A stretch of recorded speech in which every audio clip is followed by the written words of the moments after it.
What is up, everybody? Welcome back here for another episode of Dolphins versus the World.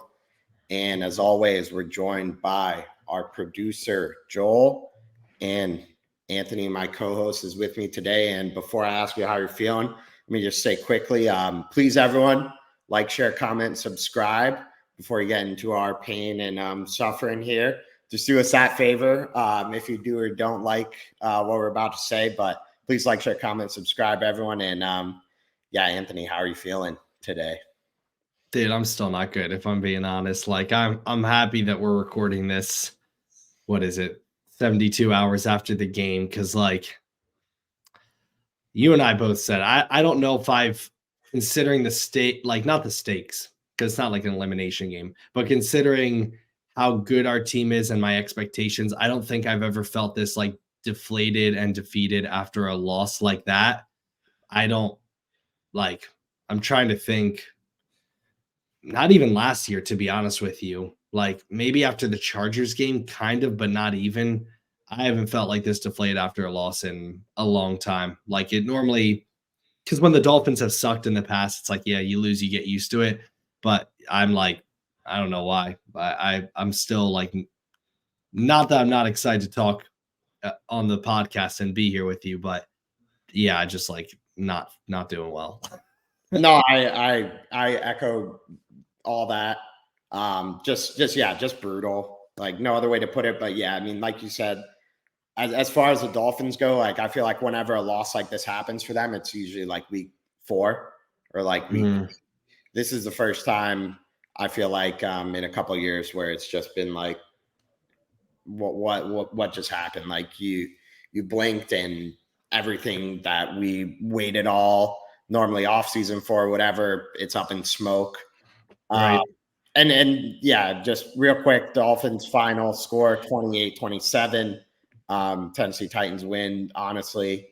As we said, just brutal, just epic collapse down the stretch. And you know, it felt finally like we were building and getting ready to peak at the right time, and we were answering a lot of questions that we had about this team, and then you have a performance like that, and it just feels like you have questions answered, but for all the wrong reasons. Like, and as you'll get into too, like the state of this team now with the injuries it's I don't even know, you know, who's going to be starting on the O-line. Like we signed players off the couch who may have to see game time. Like it's a rough place for the Dolphins right now. Yeah. With regards to the game, I mean, there's not really like I kind of hate the fact that it ended the way it did, because I thought the defense played really well the entire game. I was just kind of sitting there like, can the offense do something, anything? The defense really is the only reason why we didn't get our asses like handled. The only reason we lost by 1 point was because the defense had a pick six. And, really, if you think about that, like pick six by Zach Sealer, and then 2 just like boneheaded mistakes by the Titans that made this game like look, this game was 13-all. This game was 13-all heading into the final like 6 minutes, I think, something like that. And then obviously the punt, which that was just a fluke thing. And then I don't know what happened on that toss, but I thought the defense played well the entire game. I mean, think about, you hold the team to 13 points. And it's one of those things where even though there's no excuse, it's inexcusable how they ended the game. You can't give up 15 minutes or 15 points to any team in the NFL in 2.5 minutes, let alone the Tennessee Titans of all teams that have been sucky ducky on offense all season, especially with Will Levis. But that's one of those things where like, I don't expect it to happen again. You know what I mean? It was just shouldn't have happened ever, but I trust it. The offense is getting on my effing nerves. And I was really pissed. I lost, you're the same way, but for a fact that I have been like a big McDaniel supporter. I love him. Like, love him as a coach. I've gone to bat for him. I've gotten in arguments with people privately where I don't really talk to them that much anymore because of that, like because of just how much I stick up for him. I've lost over the last, like, not really last couple of weeks, because against the Commanders and stuff, we played well, but this season, and especially a game like that, and really in the big moment games, I've lost a lot of, like, not respect. I shouldn't say it that way, because what he's done on offense has been great. But, like, I don't even know. Like, I'm looking at McDaniel sideways a lot more now than I ever have. And I watched the all 22 of that game, and I was just sick to my stomach. McDaniel's probably sick to his stomach too, and Mike Vrabel's probably sitting there laughing. And we'll get into exactly why. But yeah, just like the offense is pissing me off now, and I don't really see a bright light at the end of the tunnel, considering who you're about to have to play the next 4 weeks and all the injuries. So just like, should have even been a close game. But we'll talk a little bit about what exactly happened before we get into the Jets. Yeah, and I think we could get into the game more later, but like I just kind of want to go talk out like big picture stuff, like you're saying, like about McDaniel, because I feel like when we talk about that, then we could get into the game. But yeah, right. I mean, I'm not like wavered in confidence of McDaniel. Like I still think he's probably the best coach on the Dolphins that I've seen in my life. I mean, it's a low bar to get over, but I still think he's got tools, but he's learning still. But yeah, I mean, now it's feeling like in these tight games that you're going to have to win in the playoffs, where it's like just a coin flip game. Like the margins are so thin, like you need the coaching advantage, and you can't have your coach like you got to burn a timeout because a delay game like that just it can't happen. And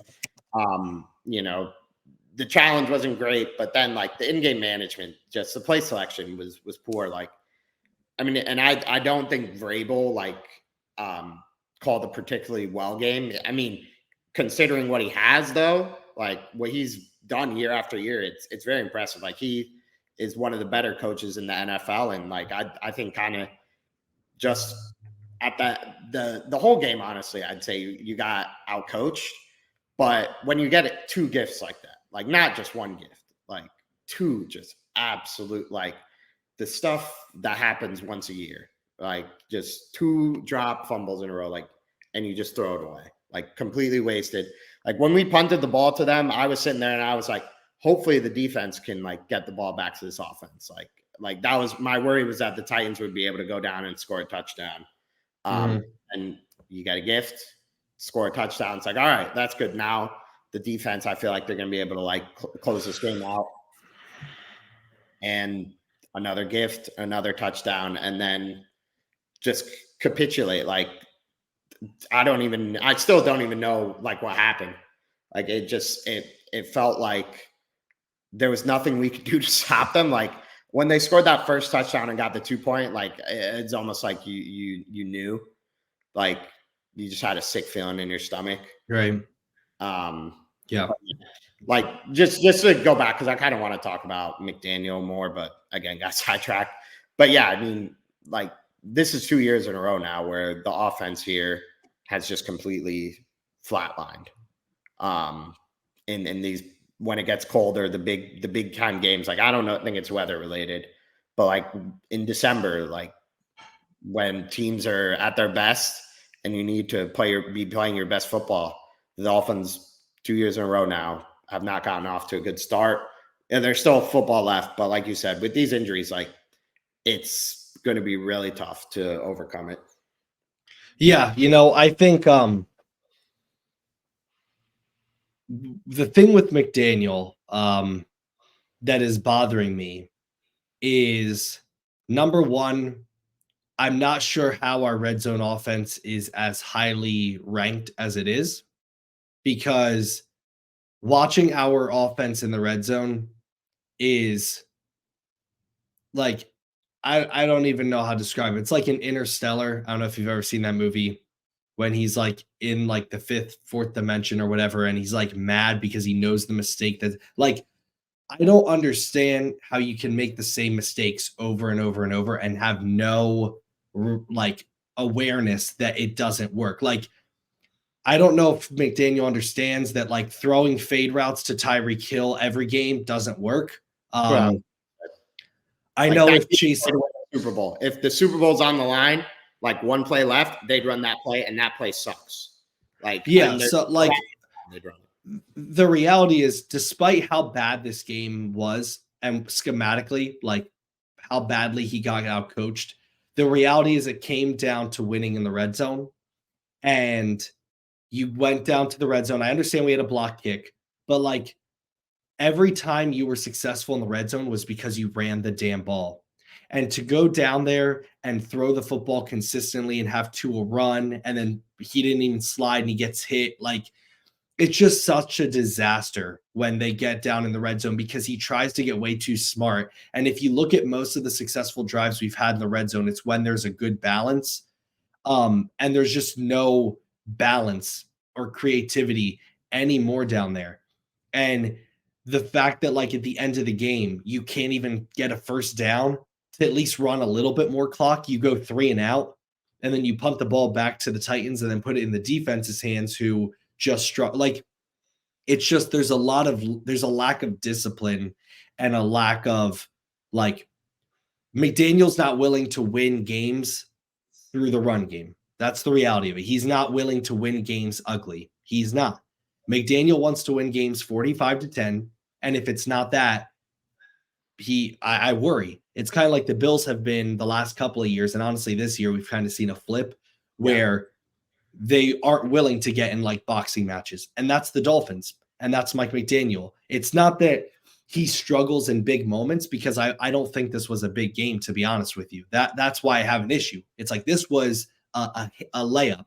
They handed you one of the worst pass defenses in the NFL, and they said, "Here you go at home," which that's a whole nother thing. We're talking about getting home field advantage. Doesn't really matter. Like if you can lose like that at home, what are we arguing about home field advantage for? So that's kind of out the window. And I know it's just one game, but it's just a reality. Like good teams don't lose it, collapse like that at home. Maybe against a good team, but no, not against the effing Tennessee Titans. But when McDaniel gets in these boxing matches and he gets in these tough, high stress situations, doesn't necessarily mean the game is like a end all be all, but like stressful situations, he collapses. Stressful situation at the end of the game. Every single time they went to the line of scrimmage, there's like 5 seconds left. I'm like, hurry up, hurry up, hurry up. And I just gotta say, I wanted to explode watching this game when we're in the 2-minute drill at the end there, and we're doing like motion here. This guy come to line. We got 2 minutes, guys. Yeah. No timeouts. Like get to the line, snatch the ball. Like the motion is not gonna help now. Like what are we doing? What do we, like you said? That's exactly what I'm saying. And it's not like that's the issue I have. And if you remember after the bye week, I said, I wonder if it's when we play good teams, we struggle, or if it's when we play away. And I don't think it's either. I think it's if they are in a stressful situation against any team, it's chaos. And McDaniel loses his cool, not emotionally, but he just like loses the swag, and he doesn't know what plays to call. And to me, that's an issue, because to me that translates to any playoff game. It doesn't matter if it's at home. It doesn't matter if it's away. The reason why you have seen San Francisco last year, the Chargers last year, the Chiefs, the Eagles, anything. The reason why we keep losing these games is not talent. We're better than most teams out there talent-wise. It's because McDaniel has no idea when the game gets stressful how to take a deep breath and to keep his composure. He loses all sight of how to win those games. He starts getting, I don't know what happens, but the play calls take longer to come in. And I wonder how much of that translates down to the team, to the offense. But yeah, I mean, there's just like so much to talk about this game, but McDaniel just like I don't know, man. I don't understand how I know Tyreek's great, but like Jalen Waddle's watching this film. I guarantee you that Jalen Waddle's watching this film pissed off because he was so open on so many plays and they just did not like. It was just like it was sickening to watch, to be honest with you, rewatching it. And like I know too, I don't blame Tua a lot because like Devon Achane, if he doesn't slow down, there's a touchdown right there on that deep bomb. And overall, considering how bad our offensive line played, which we'll talk about that in regards to injury, I don't put too much blame on him. However, I'm sorry, man. Like you're our franchise quarterback. I expect something more in the last two drives than a 3 and out and to stall like that. I mean, 3rd and 3 and you're throwing 5 yards behind the line of scrimmage to Devon Achane. Certainly, there's a better play than that. Certainly, I don't. We can draw something else up, but like it was just like a disaster on offense, and I have serious question marks with regards to injury and game management heading forward down these last 4 games. Yeah, so couple of things. Then this is not a pass to Mike McDaniel because this is the reality, but I think this is what's going to happen when you have a guy who's called. This is only his second year calling plays. Like, there's a learning curve, and if you look at it like this, the hardest parts, I think we could all agree for any offense is 3rd down, 2-minute warning, and the red zone, and those are the biggest areas, and that's areas where the Dolphins are struggling just because he's young, he's inexperienced at calling plays. Like it's going to take reps, it's going to take time with anything. It's not going to come to you overnight, but I mean that's not a luxury the Dolphins can afford now. So it's got to be figured out. Like it's simple as that. And then 2 other quick things, and then I'll kick it back to you here. But first, just credit to Mike Vrabel for going for 2 there. Most coaches wouldn't do that, but that's exactly why you do it. Like finally, it was good. I think to everyone who watches football to see someone get rewarded for making the right decision there, because that's exactly how you draw it up. And it was just disgusting to be on the wrong end of that, because it's how many times do they not get the 2-point conversion? It's like, well, now they need another 2-point conversion the second time, blah, blah, blah. But anyways, and then I think this is clear. Like I haven't been listening to like local radio or anything, but I think kind of the honeymoon phase for Mike McDaniel is over here. Like all the fun stuff, practicing TD celebrations and practice is awesome and everything. But when you suffer something like that, it's going to leave a sour taste in people's mouth, and they're going to forget everything. And yeah, and I have no doubt that he'll be able to bounce back here. But man, this is a tough set of games. Like I think I saw the Dolphins have the hardest strength of schedule down the stretch here. Like that was just not a game you could afford to do that. No, yeah, I agree with the whole honeymoon phase being, I like Mike McDaniel. Like I really like him as a coach, and I'm not saying I don't want him. I'm not saying like he should be fired or anything, but like when you have kids or you have a sibling or you're in a relationship and someone does something that's disappointing to you, you have every right to be like, you need to be better. Or if you did it, I need to be better. Like you can be hard on someone and not hate them. And the reality is like, it's time to show it, Mike. Like, I don't know what more you like. He keeps saying like, I see better than I hear. And he always says like, we probably should have run it more and we probably should have done this, but you don't fix it. So like, I don't give a, what, I'm tired of hearing it. Like, let me see it. Like, I'm so sick of it. And it's like I don't know what to say more than that. Again, I'm not saying he should be fired. I'm not saying that he's not a good coach for us. It's just like, I don't know, man, fix it or like stop saying it. Just come out and say, I don't want to run the football, but don't come out here and say, I watched the film last year and I shouldn't have abandoned the run as much. And it's not that you even abandoned the run. We ran the ball like 30 times or something, but when we came to the red zone, again, it only takes one time to mess it up. And you went to the red zone 2 times where you just stopped running the football, horrible play calling, and you had to kick a field goal, which was blocked, and you had a fumble because I don't know what the hell Tua was supposed to do. It was a bad snap by Liam. You clearly saw the replay, it didn't even hit his hand. And then I don't even know. Like if I were him, when he got that pass, as soon as it fumbled, I would have fell to the ground. That's what I know. I don't know if you can hear me. I don't know why my Siri like comes on. You sound Hello. fine. Okay. But like he got the fumble, and then he's like, I'm gonna try to make a play, and then it got hit out. It's just a disaster. But like I just get sick of it with Mike McDaniel because it's getting to a point where it does seem like it's just a lot of show and it's a lot of flash. But then like when push comes to shove, it's like you don't show up. Like I don't know what to tell you. It's like I said this after the Buffalo game, I said after the Chiefs game, I said after the Eagles game, like to all those people who are sitting here saying like, well, the Dolphins are still elite because they've never beaten. It's like, no, like in the biggest moments, I don't care if it's a big game or not.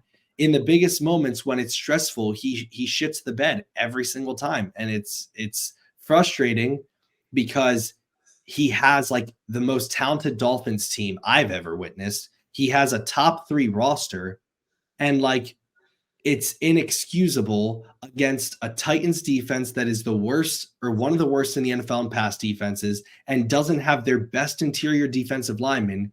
It's embarrassing that it was even 13 all. If you want to completely forget that second half or the last 5.5 minutes, it was like, that's what's annoying. And I'll pass it back to you, but it's annoying that I'm even having to talk about the defense because we 100% lost because of them. I'm not trying to deflect the blame. We lost because they gave up 2 touchdowns with a 2-point conversion in 2.5 minutes. I'm not deflecting that, but it's annoying we even have to talk about them because it was embarrassing that it was even 13 all heading into those final 6 minutes. I mean, this should have been a game where Tua was on the sideline watching Mike White by the middle of the fourth quarter. And like, that's what I'm saying. It's inexcusable that at home you're sitting there and he's sitting there being like, we're trying to get home field advantage. We're trying to get this. We're trying to get that. It doesn't matter, dude. Like you were at home field advantage and you still had late play calls. You had home field advantage and you still had no idea what to do when Tyreek got injured against the Titans. So yeah, man, I just like, there's not really much more I need to say with it, but like, we'll talk a little bit about how it needs to translate for the rest of the season. But I mean, just as bad as it gets, to be honest with you. Yeah, and I mean, I haven't looked at this split specifically, but I mean, like, this offense was it was pathetic, like point blank. Like the first drive, they go right down and fumble at the goal line, and then pick 6. Like I'll give the offense credit there. That was their best drive of the game. But after that, like they did nothing. I mean, it was struggle bus the whole game. Even the 2 touchdowns they scored were complete gifts that you got inside the 10. Like, and from being in the stadium, like everyone sitting there didn't like, that wasn't a guaranteed 7, even though we were right there. Like a lot of people are like, we're going to kick field goal. Like we haven't done anything. And not to disparage, but like, your most teams wide receiver 1 goes down and center goes down. Like they're going to struggle. Yeah. But like, you got to have a plan. Like you got to adapt. Like, stuff happens. Like I just felt like we were completely blindsided by like the fact that Tyreek was hurt. And I saw a tweet today, and it was I think there was a quote from Tua's presser. It was just like, the entire offseason we focused around Tyreek and Jalen Waddle. It's like, well, first of all, if that's correct, like what happened if those guys get hurt or are unable to play? Like what at that point? That doesn't seem like a very good plan. Second of all, like Jalen Waddle is having, I mean, I think it's probably going to be the worst year of his 3-year career. Like, yeah, he's on pace right now to have barely just right under 1,100 receiving yards. To me, again, I've said it, and it might sound blasphemous because people are like, well, our offense is so good. That is inexcusable. It is inexcusable to be focusing so much on, hey, this guy's going to get 2,000 yards. That is, to me, it's embarrassing. It is. If you have Jalen Waddle and Tyreek Hill, there's no reason why one guy should be 800 yards ahead of the other. There's no excuse. I know Jalen missed a game, but there's absolutely no excuse for that. And I don't think they're actively trying to get Tyreek 2,000 yards because someone had tweeted that and Tyreek basically kind of shit on him. And he was like, that was a bad take. Like, but I don't think they're actively trying to do it. But if you don't think Tua is heavily like persuaded and moved by his relationship with Tyreek and that Tyreek wants 2,000 yards, then you are out of your mind if you don't think that's affecting him subconsciously, because there's no like that's what like Tyreek left the game and it was almost like they were like, wait, that's like our whole game plan. What do we do? Like, because like that's what I know people say the offensive line, but when the offensive line was that's exact same offensive line and Tyreek was in the game, they were moving the ball down like crazy. They didn't convert, but they were bomb, 15-yard pass it. And then Tyreek left the game and they were like, how do we run an offense? It's like, I don't know. Maybe look at Jalen Waddle, who's open every other pass on the outside of the numbers. I know you don't do that because you only like to throw inside the numbers, but he's like literally wide open right there if you just want to throw it to him. But it's like, no. And then the final drive of the game, it's like you had Tyreek Hill on the field and you still couldn't do anything. So yeah, it was just like Mike McDaniel, like if it gets close and it's stressful, he panics and you can tell. And it's normally against good teams. It's normally not against teams like the Titans. But yes, or 2 days ago, it was against a team like the Titans and didn't matter because we kind of saw it even against the Raiders. The Raiders game, remember, the Raiders game, they were about to tie it. Yeah. Jalen just made a crazy catch, but that was about to be a tie game because it got down. And what did we say after that game? Okay, Tua, come on, don't give them the ball back. Just get a first down. And they couldn't. Punted the ball back, and then we happened to get an interception. But even that game, same thing. Game was ugly, got close. They couldn't do anything. They panicked. And not actually, but they fumbled the back, right? So yeah, it was just like it's upsetting. But anyway, we can move on to like injuries and stuff. And I'm getting like, yeah. I just kind of want to talk about sort of the big like the playoffs and the AFC, but I mean there's serious problems with this offense. Like don't kid yourself, anyone. Like the team that scored 70, like that team does not exist anymore. And like since the Chiefs game, including the Chiefs or Eagles game, like the offense just it's not. I don't know if we got figured out, like if team defenses are playing us differently or what it is, but it is not the same team, and it's only going to be harder to get to a level of. We were talking about it, like if you could score 24 points a game, like you'll be okay. Like you should be able to win those games more often than not. Like I would not say this Dolphins offense, as currently rostered with the injuries, is capable of doing that consistently against good teams. Against top 5, top 10 defenses, no chance. But yeah, I mean, again, like now, if I'm a Buffalo fan, like I'd almost think we win this game this week, like we're going to win the AFC East. Like that's where I would be at if I was a Buffalo Bills fan. I mean, if you're the Dolphins, like I still think we'll win. I don't think the Bills win this week. I think the Cowboys are pretty good and probably beat us too, just being honest. But yeah, I think we'll have a home game against probably the Browns now, or even the Bengals, and those are going to be tough games. And it's crazy to say that because if you told me a few weeks ago I'd be playing Joe Flacco and Jake Browning in the playoffs, I'd be like, well, we're going to win that by 30 points. Like those are going to be no problem. Totally different. But that's more because of the injuries, honestly. That game was jarring. There's a lot of takeaways to have from that game.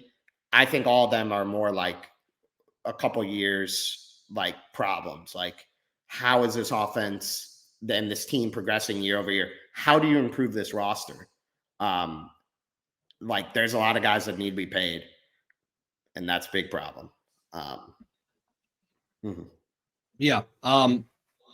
So looking forward now and putting the Titans game in the rearview mirror, the Dolphins now, the same playoff scenario has to happen that we've been saying.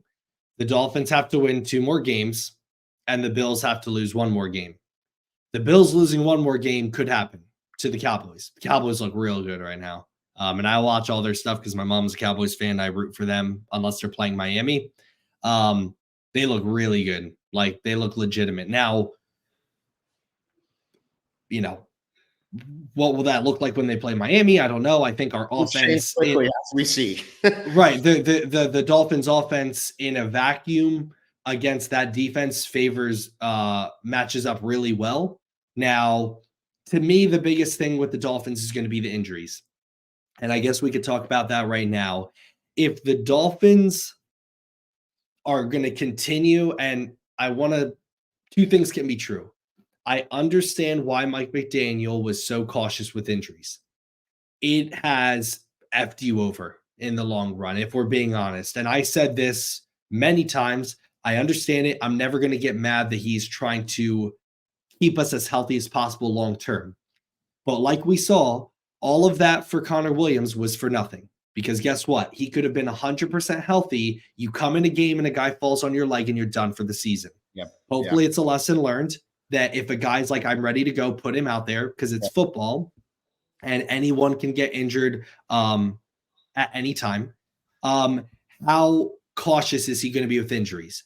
What the hell is going on with Javon Holland? What the hell is going on there? I'm trying not to get super heated because at the end of the day, like, it's not the end of the world. What the hell is going on with him? How does he have 2 sprained MCLs and we have no idea about it? And he comes out and says, oh, I have 2 sprained MCLs. And it's like, that's like a serious injury.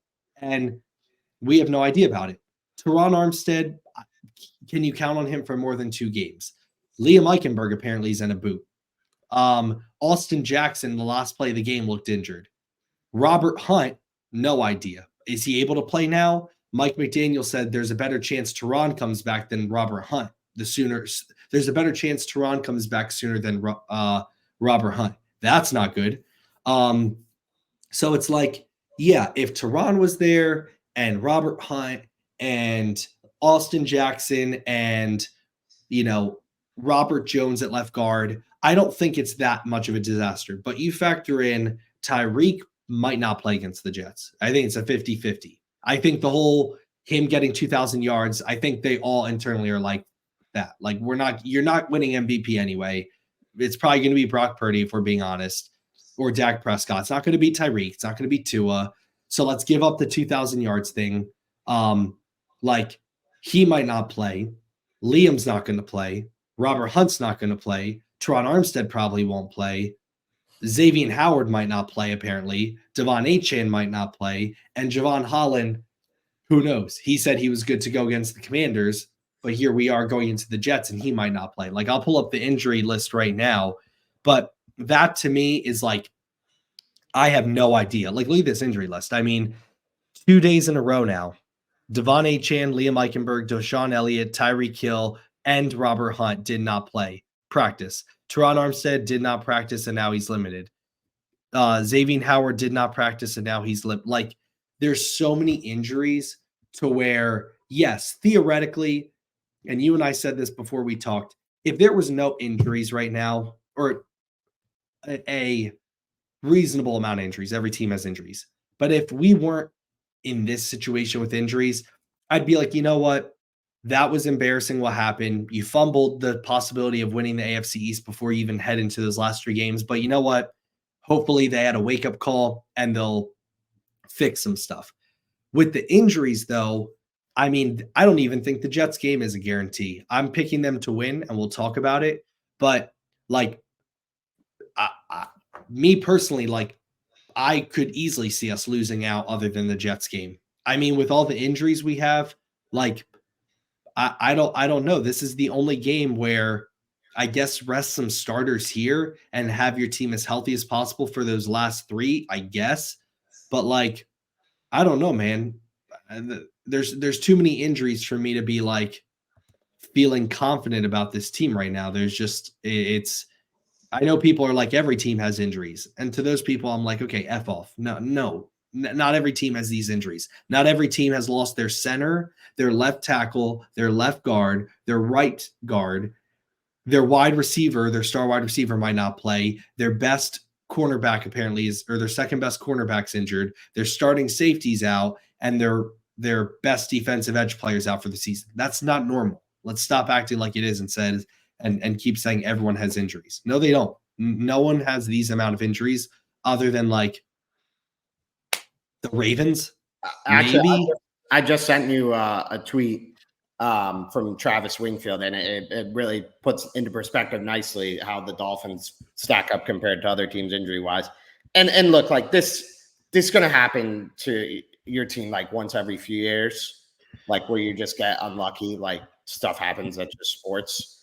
Like sometimes you're really lucky, sometimes you're going to get really unlucky. But what I just want to say is like consistently every year, like the O-line. Yeah, I mean, look at that. Like how much higher the Dolphins are in the top right. Like so, those are WAR is above replacement. So basically, like if you're a dead average NFL player, you could be replaced. Like that's what the level would be. So yeah, so basically the Dolphins have lost a whole win in terms of offense. Offensive players, excluding QBs, defensively, and then offensively they've lost half a win. So yeah, that's pretty like you don't see that. That's what I'm saying. People are like every team gets injured. It's like, just shut up. Like, no, not every team is dealing with these types of injuries. And like I don't know. The first 2 minutes of that Tennessee game, I was like, we're cursed. We are definitely cursed. Like there's no other way. Like no horse collar tackle, first of all, in the hip drop.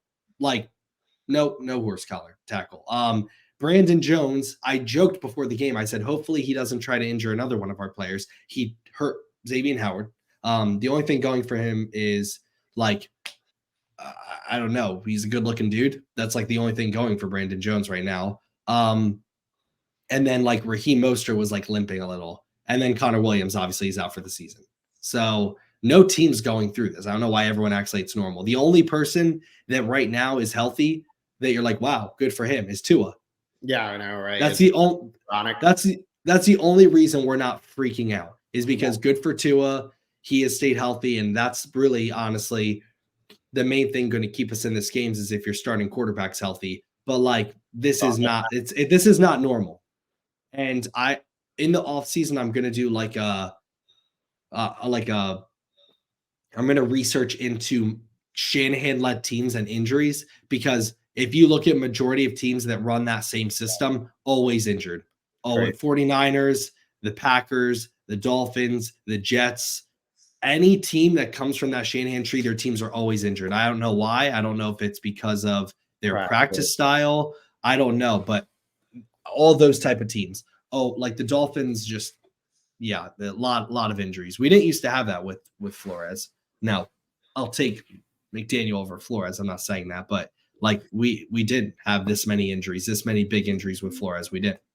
And I'll just say a couple quick things, and then we can move on to the Jets here, unless you got anything else. But yeah, like just every year, like it just feels like the O-line, it comes back to haunt us. Like I don't know, they like, you can't control injuries, but your guys on the O-line are going to get hurt. Like it's an inevitability. Like even if we didn't have Tehran, guys on the O-line are going to get hurt. It happens every year. Like you need to get depth pieces, and they just refuse to do it. Like all offseason, we could have went and signed out, and they waited to the last minute and got Kendall Lamb and Isaiah Wynn because they were cheap and wanted to prove themselves. And the Dolphins, found their dance partner. Those guys get hurt. Or not Kendall Lamb, but it's just brutal. Like I cannot. Every year it feels like it's the O-line, and kind of pivoting to looking forward. Like in terms of the draft, you have to draft a tackle.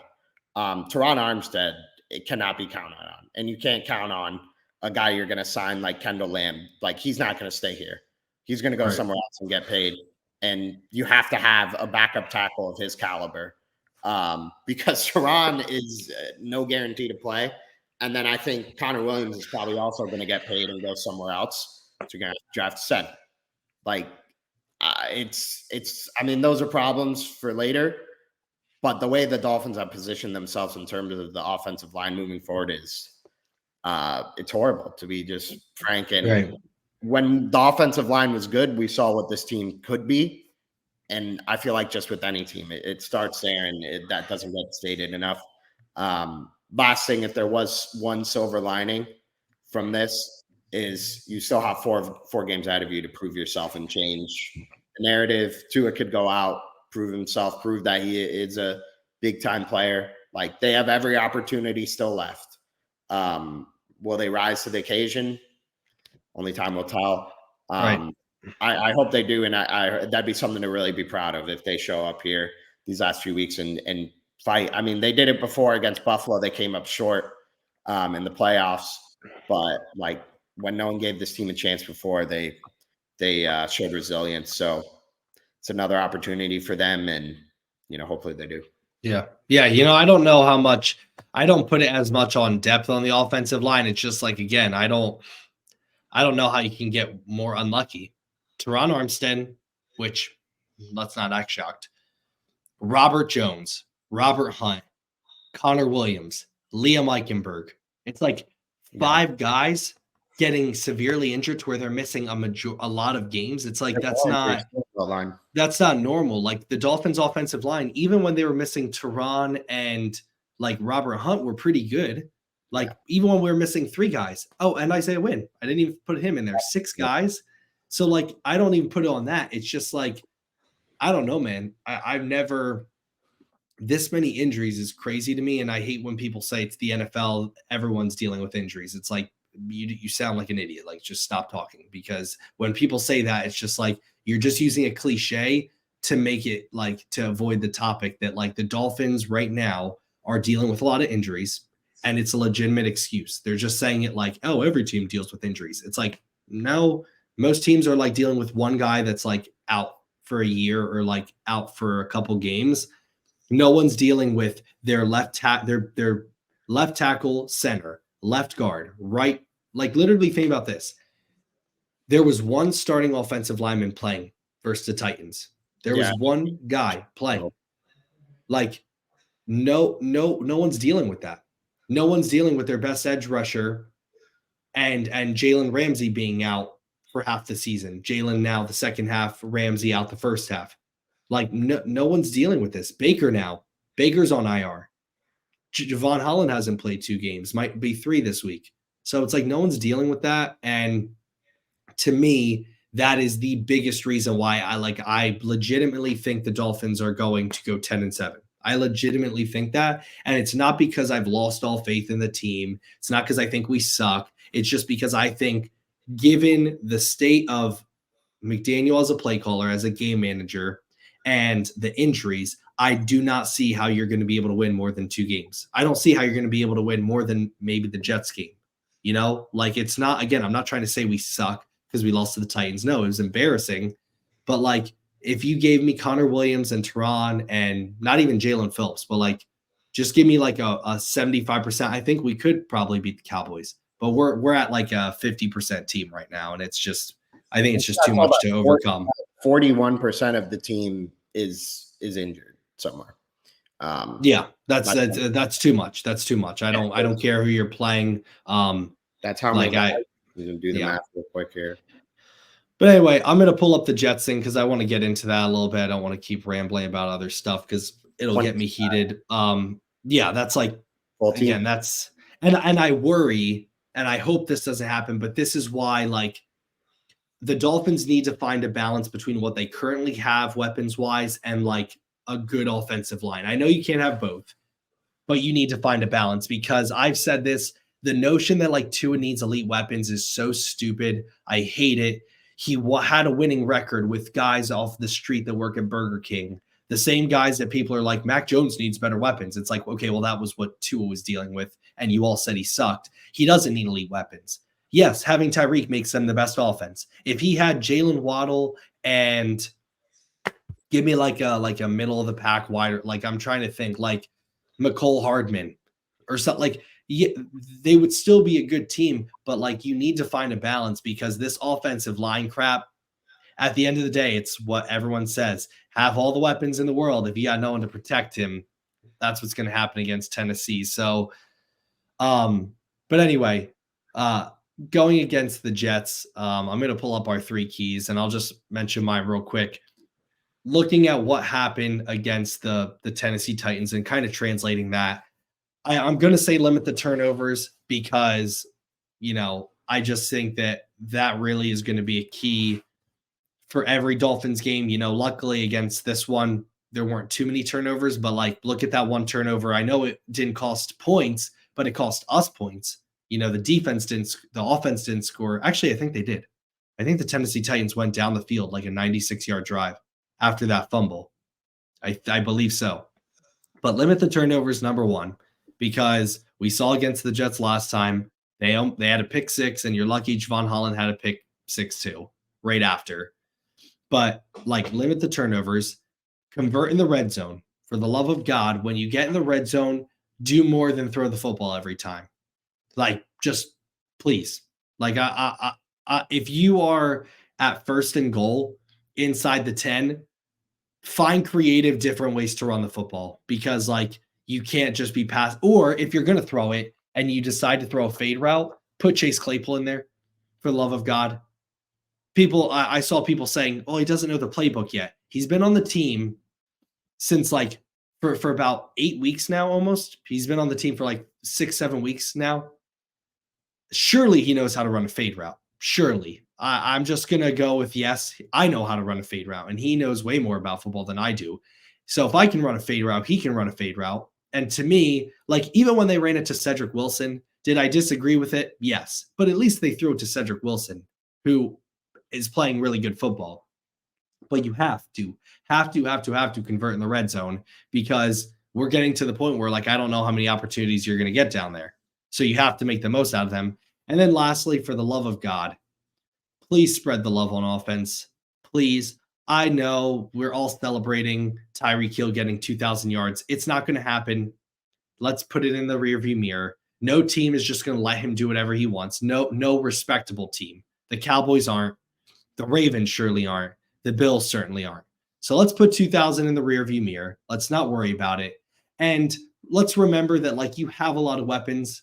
I know you don't have a great tight end. You have Jalen Waddle. You have Braxton Berrios. You have Tyreek Hill. You have Achane. You have Mostert.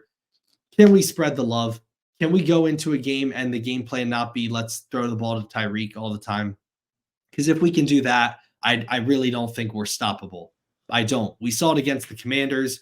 We saw it on against the Jets. When you feature Waddle and you use him as a 1-2 punch with Tyreek, and you have a good, consistent run game, you're going to be legitimately unstoppable. So like, that to me is going to be the keys. Can we do it? I don't know, but hopefully we can. Yeah, for me, first and foremost, offensively, I think the path to success here is stopping the quick pressure up the middle. And that's going to be tough. Like we all know and have been saying, we could be down to two back. No, I mean, like, these are like our third and fourth string interior linemen at center and guard. We didn't even talk about it before, but the Dolphins signed 2 linemen, and like, I don't even know their names, honestly, off the top of my head. It was like Matt Skura, I believe, may be playing center if Liam Eichenberg can't go. I mean, that's just crazy.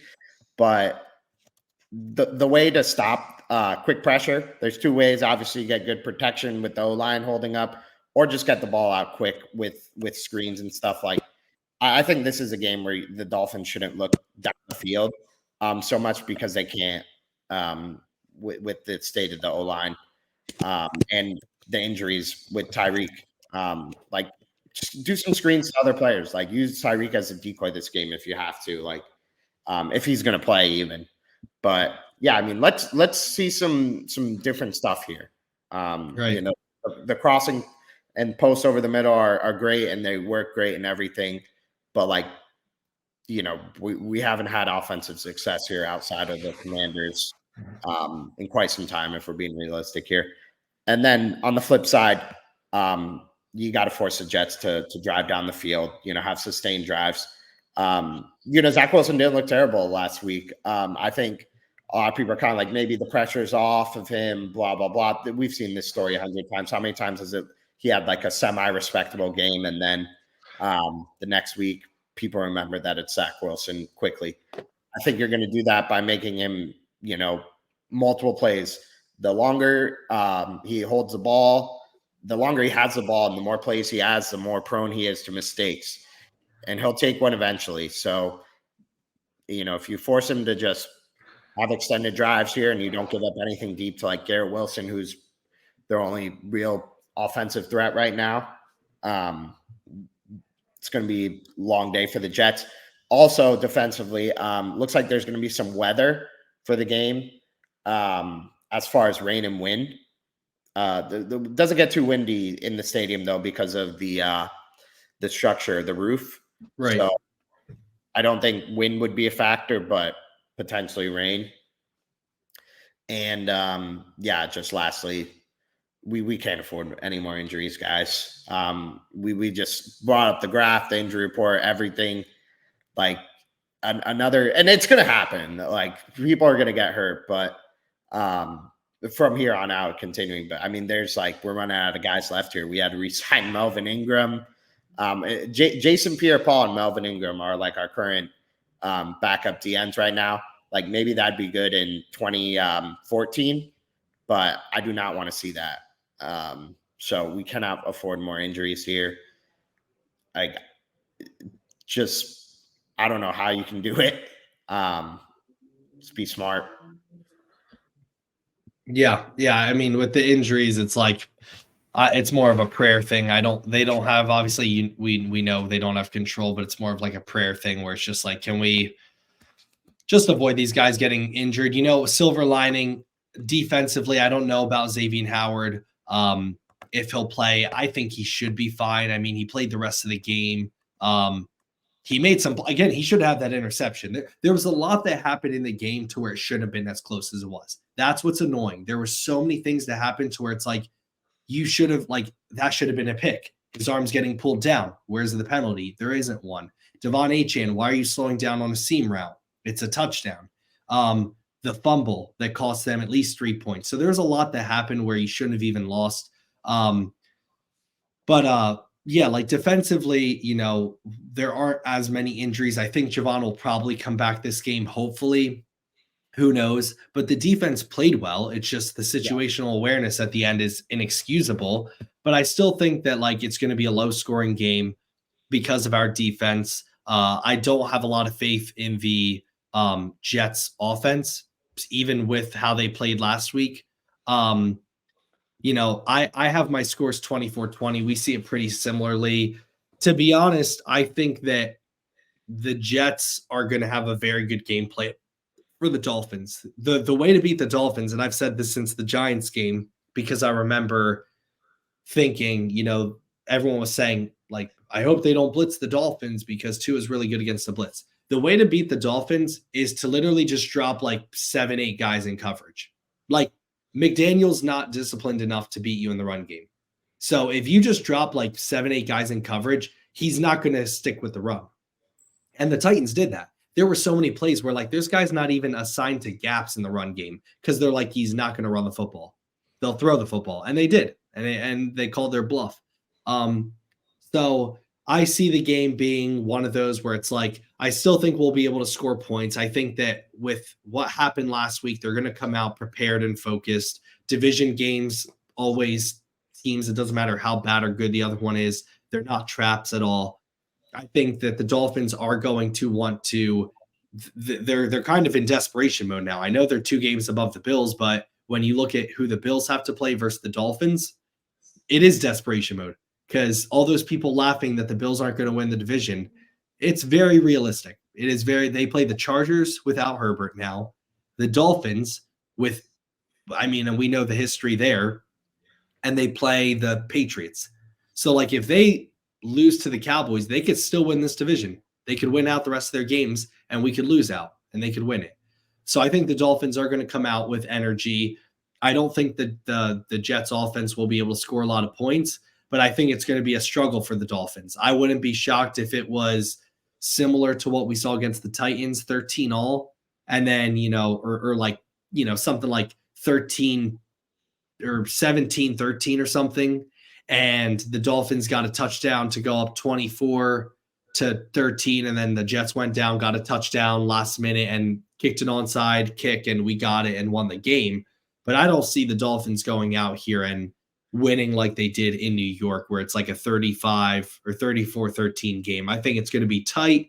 It's going to be stressful. But I think ultimately the Dolphins at home, after the embarrassment of what happened on prime time last week, I think they'll come out with the win.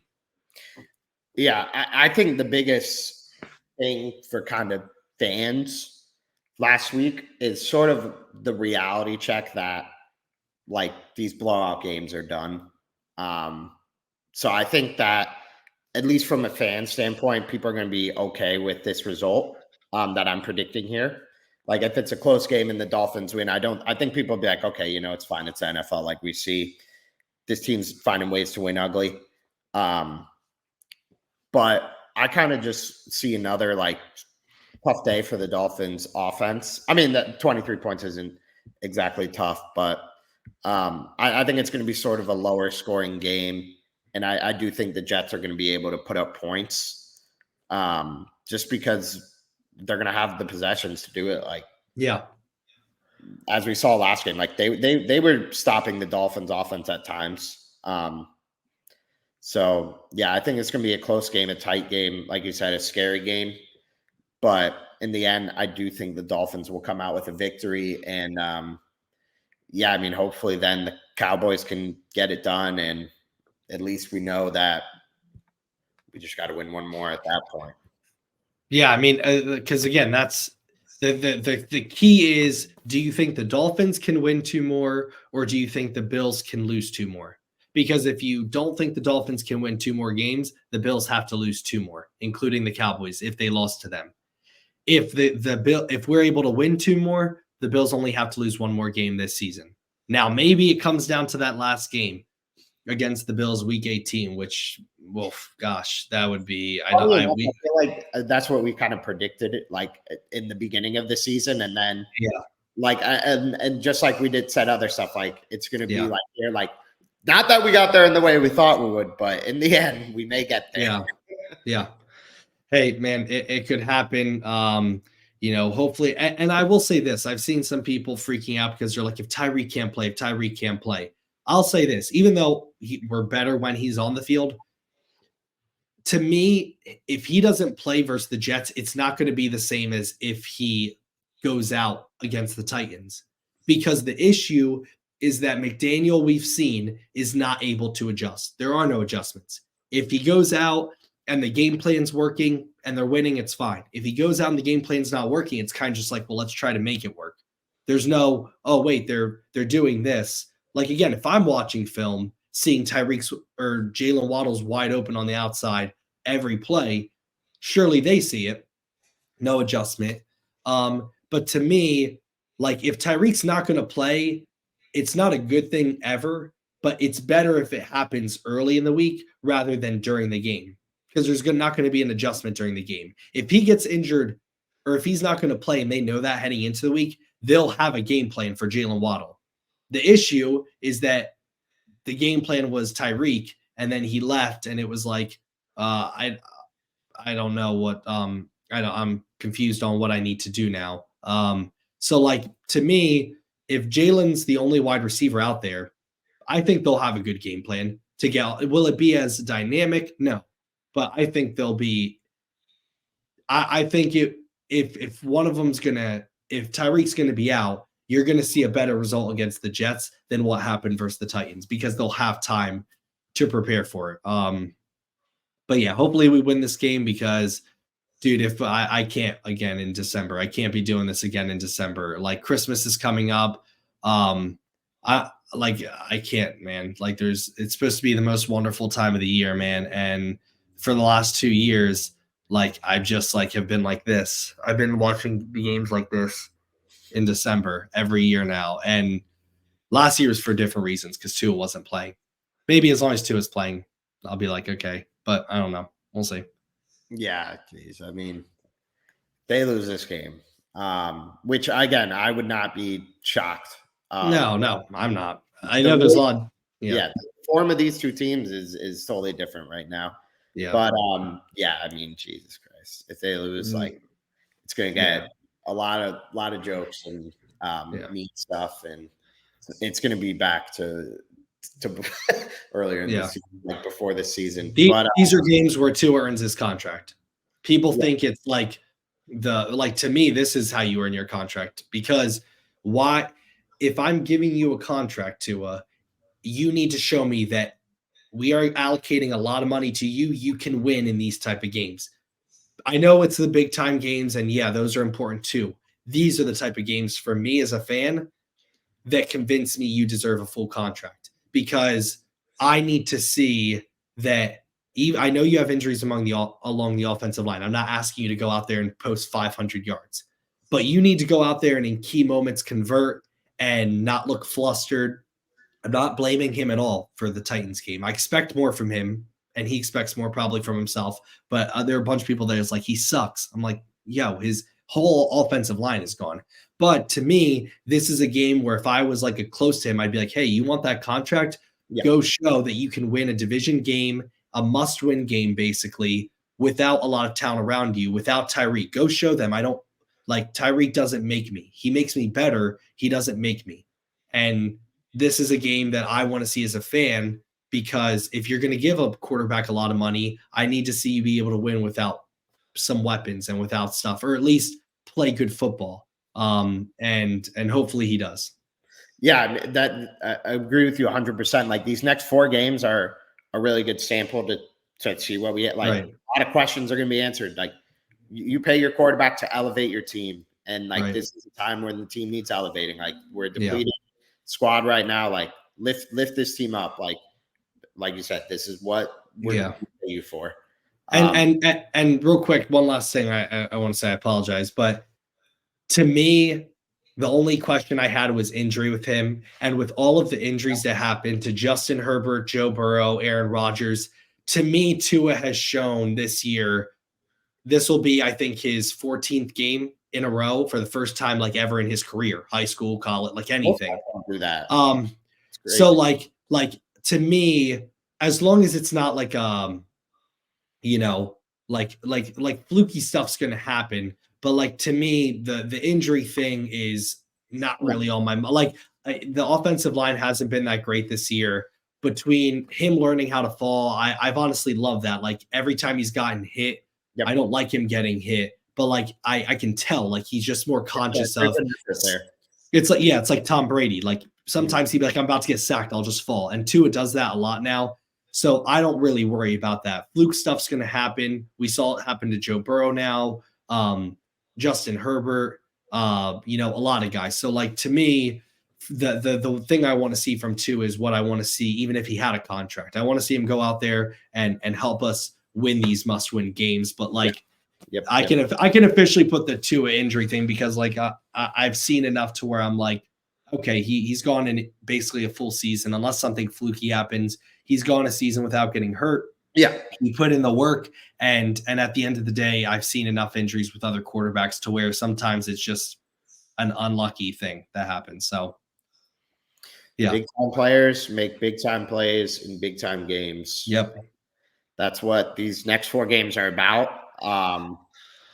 Rise to the occasion. I mean, I really, this would either really bum me out, or could be some really bright times ahead. Yeah.